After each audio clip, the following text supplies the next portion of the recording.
the issues to do with governance of the digital space. And there were lots of people in the room who exchanged some ideas on how to make that new framework for how we organize our society be governed more safely, ethically, and inclusively. So that was yesterday's meeting on governance. Today, I think I'll just keep it very brief. One of the most important things that we need, as Ambassador Thigo has said, in meeting this moment, it really requires leadership. It requires political leadership at the highest levels of our societies and our governments. And so that's what I hope we'll be able to discuss with you here in your presence, with you taking the lead in that discussion, to really re-energize, revitalize the commitments of our governments to the open agenda, to inclusion of citizens in the decisions that are made, to the transparency of information that is used to make those decisions, and ultimately to the accountability of our governments to the citizens that they serve. It requires leadership, particular leadership. It requires particular courage, boldness, and ambition. And we're hoping that with the ministers who are gathered here from countries who are doing some amazing things, we shall be able to learn from their experience and share and inspire one another to really provide that particular leadership. I think Africa has a particular opportunity now to show how really impact can be achieved from a government that is more open, transparent, and accountable. So thank you for being here with us, for sharing with us your own very long experience of leadership in this country and on the continent.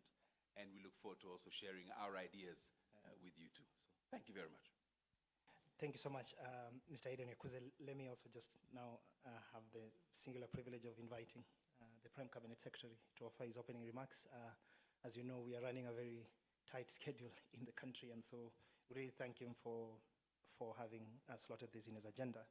And I know at some point he may leave us early, but I'm sure we will still be in capable hands of our team in the room to continue the conversation. So, Your Excellency, the floor is yours.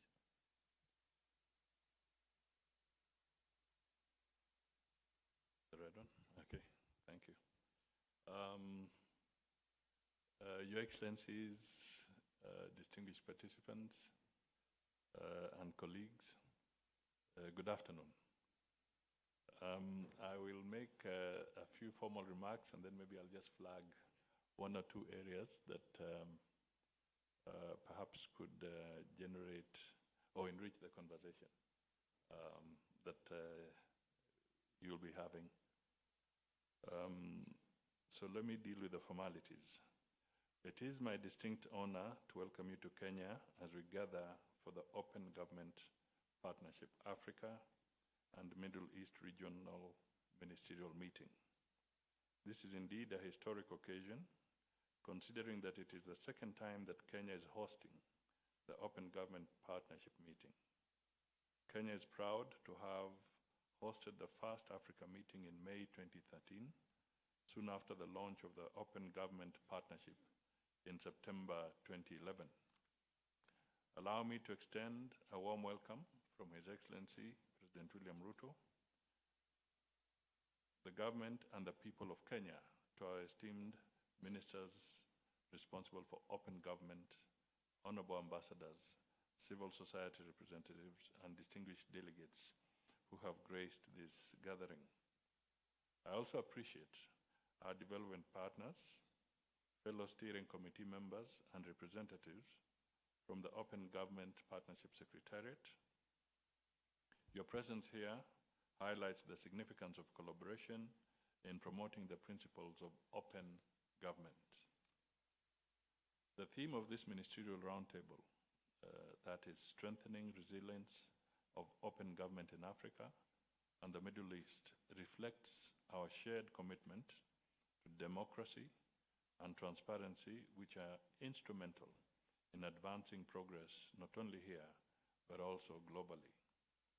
As we do so, let us reflect on the unprecedented uncertainties and vulnerabilities that are likely to constrain our journey to shared prosperity.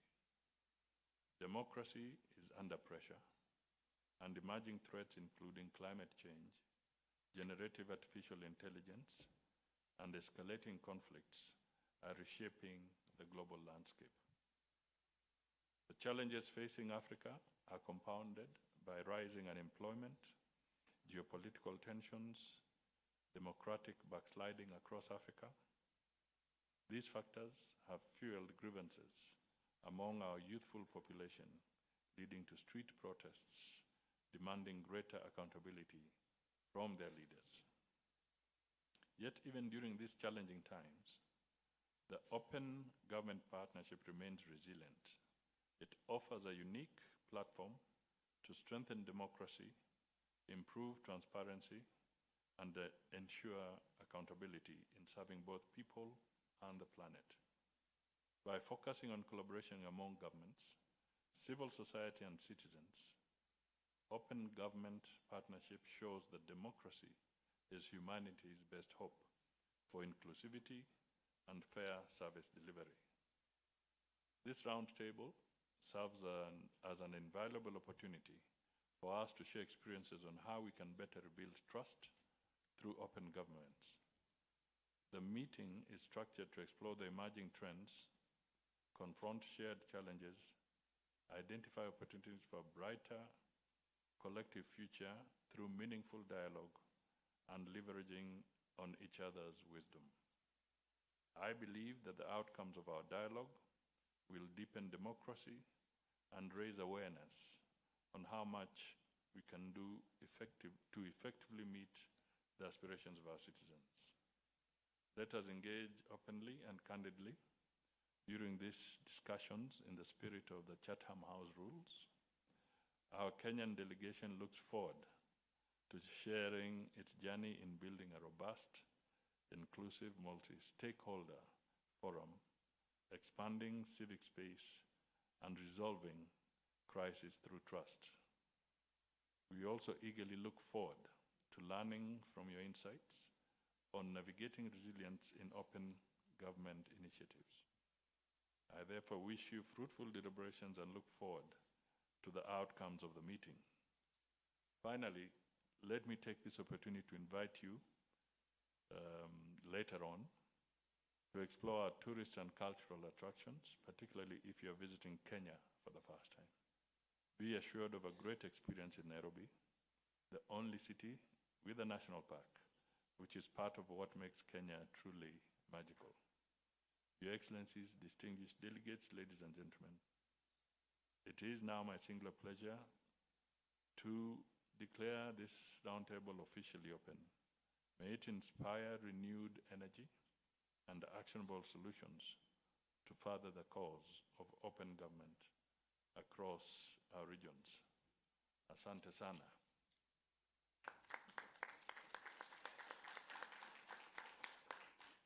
So maybe if you will allow, I'll just try and pick two issues or three that I think would be very, very critical for conversation. In Kenya, the whole issue of being open is now a constitutional requirement. We cannot undertake any piece of legislation. We cannot push any policy position. We cannot even take up a development program without public participation. So there's no way any public institution, and indeed even the private sector, can just wake up and ambush a region or ambush a community with a program, with a project. It's not allowed.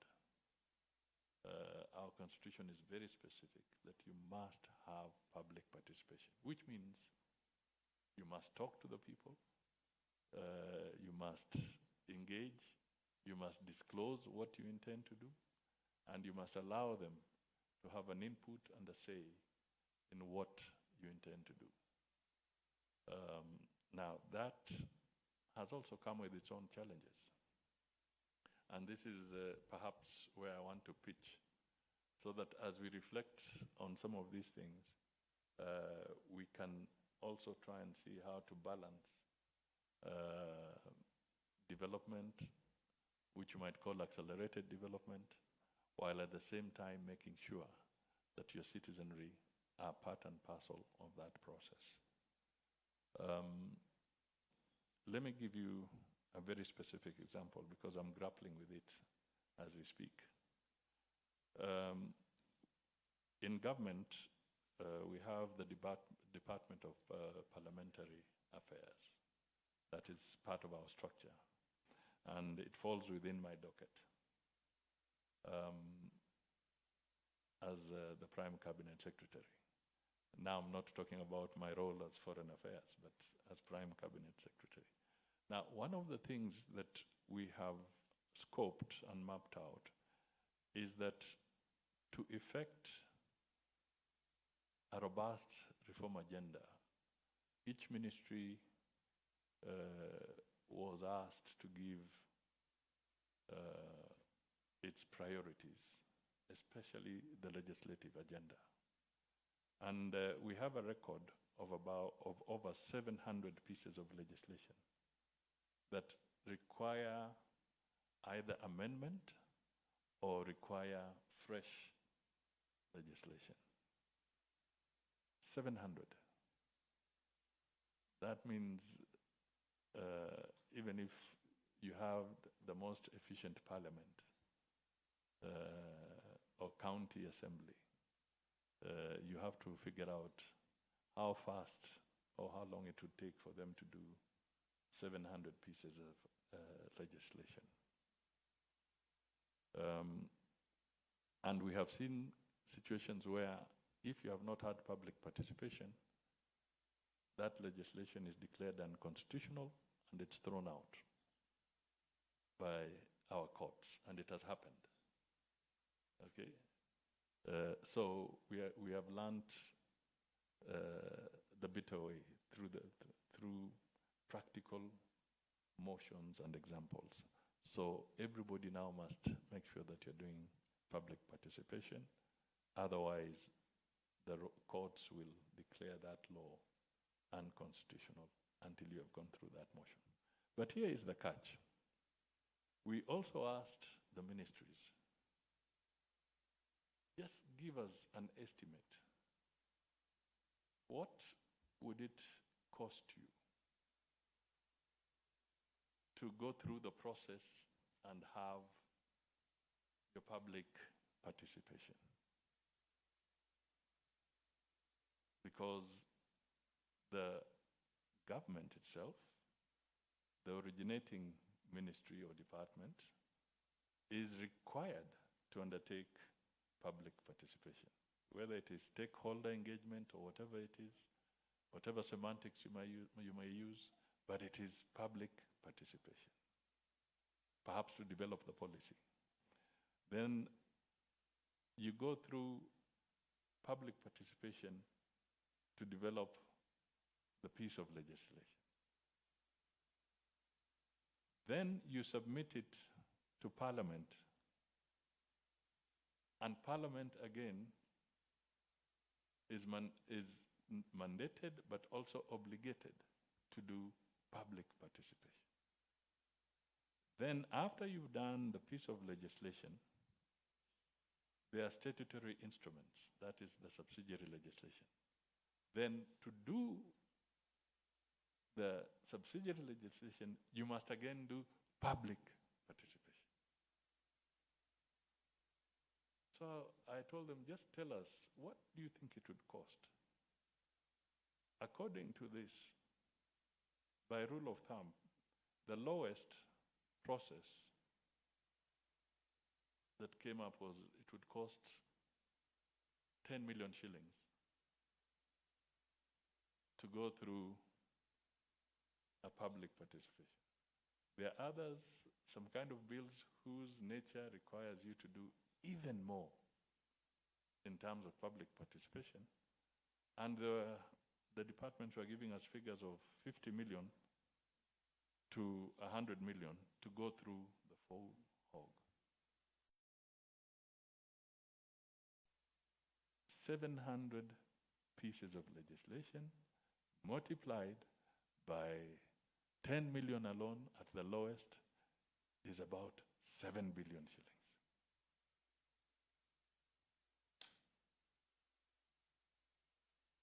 I know democracy is expensive and it's the best mode, but you tell me, if public participation is going to cost a government at the lowest something like 7 billion, how do you reconcile this between doing public participation and supplying drugs in a hospital? How do you reconcile this between building a bridge or a hospital and doing public participation? So in the whole framework of open government, we are now faced with a situation where the principle is correct, but did we factor in the cost? So our constitution has now saddled us with a process. But who pays? It's the taxpayer. It's the ordinary citizen. The person who needs the road, the person who needs the medicine in hospital, instead of getting the medicine in hospital, is getting politicians in their village who are doing public participation. So perhaps in this conversation, we now need to reopen a debate here, a broader debate, that in the whole philosophy, particularly in the context of Kenya, should we develop a rational ceiling? Do we have some parameters that can now be properly built into a piece of legislation so that we don't spend taxpayers' money talking as opposed to delivering service?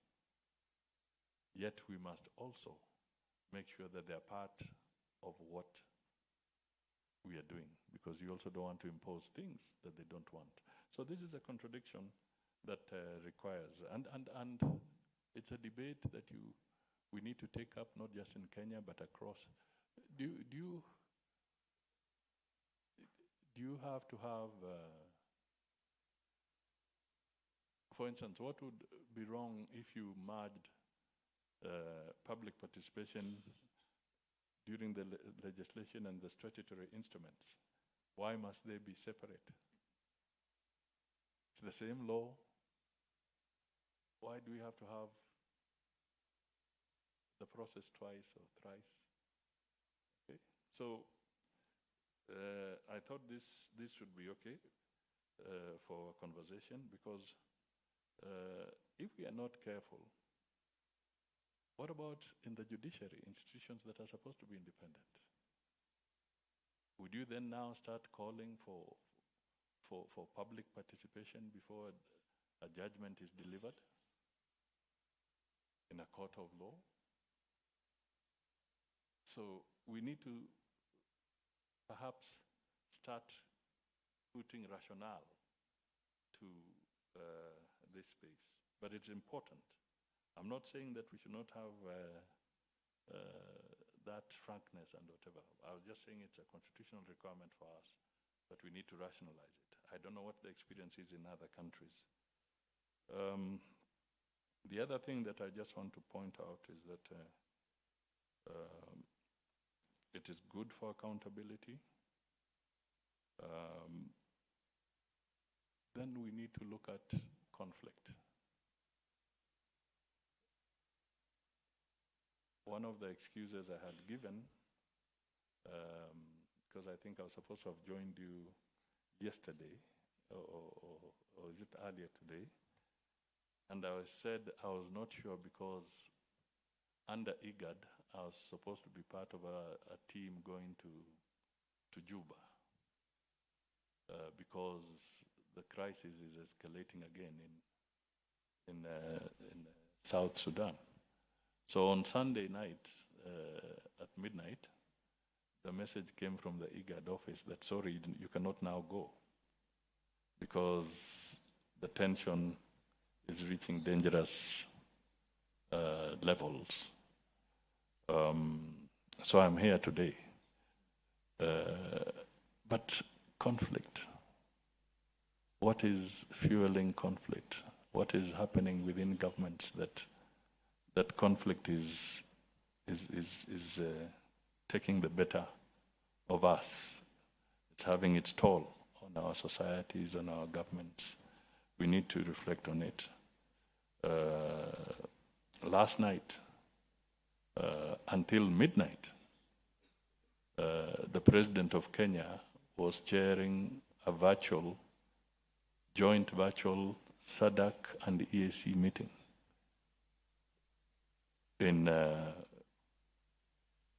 with the SADC heads of state and the East African Community heads of state. Why were they sitting and chairing a virtual meeting until midnight? Because conflict is consuming us. Conflict is consuming us. How do you explain heads of state on two important regional blocs, the East African Community and SADC, sitting until midnight, not to plan budgets, not to plan how to enhance free trade in the two economic regional blocs, not to plan how the Africa continental free trade will move, but sitting until midnight to try and resolve conflict. So, as we speak about open government again, we then need to ponder what more can be done within the framework of this conversation, so that we spend time and resources doing the right things, doing the more practical things for the better. And I'm not saying abating conflict is a bad thing. No, it's a good thing. But should we have been there in the first place? That's the question. Should we be putting ourselves, when we look at the Horn of Africa, the challenges, I don't have to, it's in the public domain. We are all seeing the conflict around us. The same holds for even other areas. We know the disruptions of the war in Europe and the war in the Middle East and the impact it's having on our economies. Supply chains have been disrupted and so forth. We also know that policies in the international arena are completely being overhauled. In loose terms, I would say that there's an earthquake that has taken place, and the tremors are beginning to go far and wide in all this. But open government will enable us to share experiences.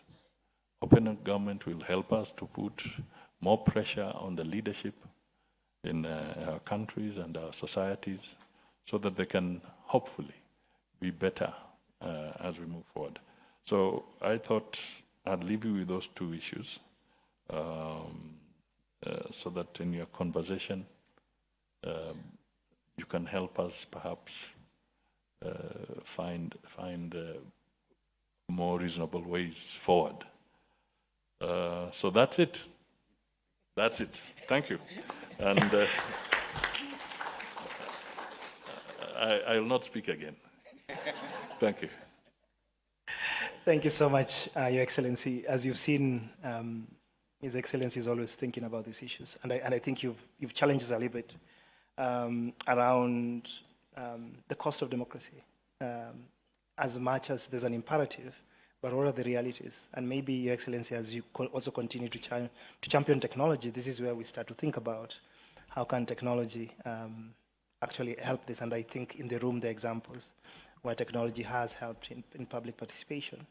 And maybe we can double down on how we ensure that technology can help us in that particular piece, especially the sort of the positive side of generative artificial intelligence. The second part, of course, is this, and this is something we need to think about, Aiden, and I'm sure that the community here will start to think about, is yes, you could have these enclaves of peace and then have national action plans. But then you have the reality that you may have conflicts that are out of your borders, but also impact your country, and therefore you must, as a country itself, be agile enough to be able to respond to the neighbors, because this is who we are as the African community, and this is the uniqueness, I think, of Your Excellency, of who you see in this room. So I think, Your Excellency, we will take your 2 points as part of our conversation. I've really been writing down so that we can actually begin to discuss, especially the weighty issue is the time conflict takes out of development, that instead of us developing, then we are, yes, mitigating conflict, and conflict is one of those reasons that erodes democracy. And we've seen in this part of our world that you may have 10 years of democracy and 1 week of conflict, and that 1 week of conflict erodes 10 years of democracy and potentially derails a generation in future of that. So thank you so much, Your Excellency. I know you have a busy schedule. We will continue with the meeting, and I think you can leave at your pleasure. I don't know if just some quick introduction of, and then I can connect. So we have a list of speakers in this interactive session. Ministers, excellencies, ambassadors, you were prepped for this session, and the session was, I think, aptly framed by His Excellency, the Prime Cabinet Secretary. And I think, without even knowing, you've actually set the scene in the context of how are countries experiencing open government in their own way? What approaches are they having in terms of raising, for example, high-level political engagement? And you mentioned in this particular context that heads of state have been sitting and really engaged in assuring democracy and peace and security. But also the other part that I think you raised around the cost of democracy, I think it also speaks to resiliency of democracy, because then how do you have resiliency when the cost is high? And so I think part of the second question that their excellencies had been sort of briefed is how do we strengthen OGP resiliency? And then the third part is that how do we encourage ambitious commitments? Because the commitments we have, yes, are there, but you realize the challenge, and you mentioned kind of some of these challenges. The challenges are increasingly becoming bigger and greater.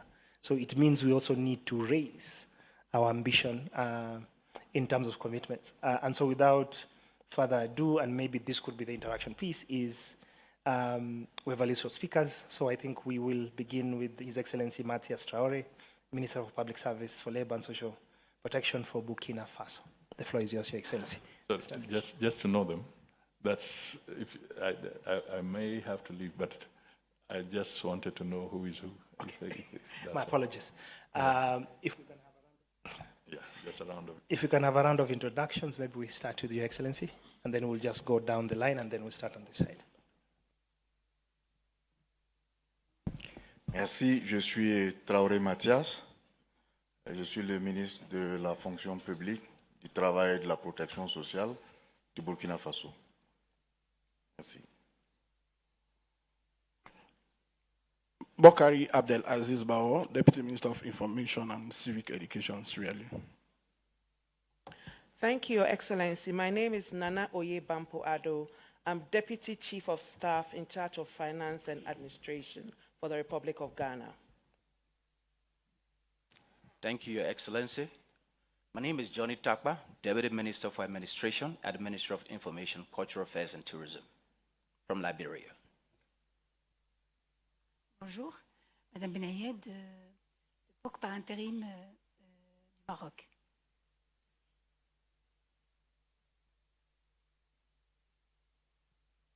Bonjour, monsieur. Je suis Chantal Angua, conseiller technique du ministre du Commerce et de l'Industrie, qui est le point focal. Et moi-même, je suis le point de contact au GP Côte d'Ivoire.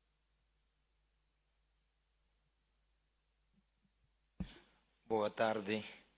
Eu sou Paulo Fernandes, assessor do Ministro da Modernização de Estado e da Administração Pública de Cabo Verde e o ponto de contacto de Cabo Verde para o GP.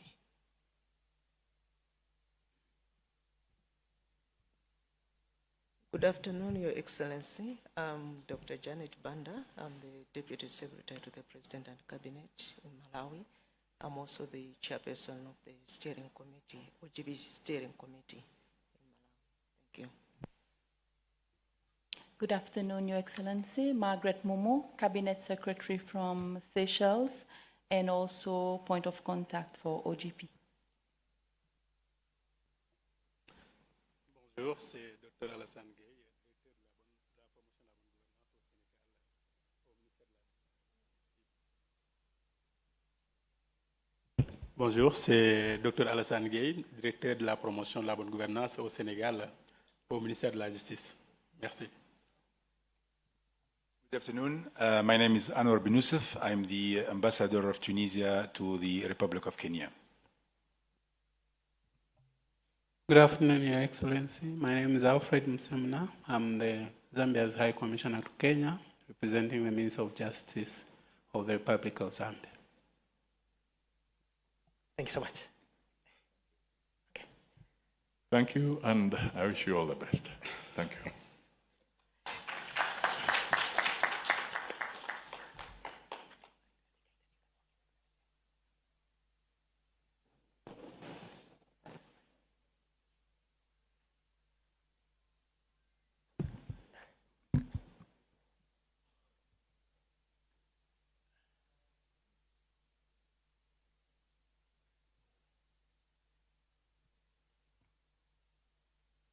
Thank you so much.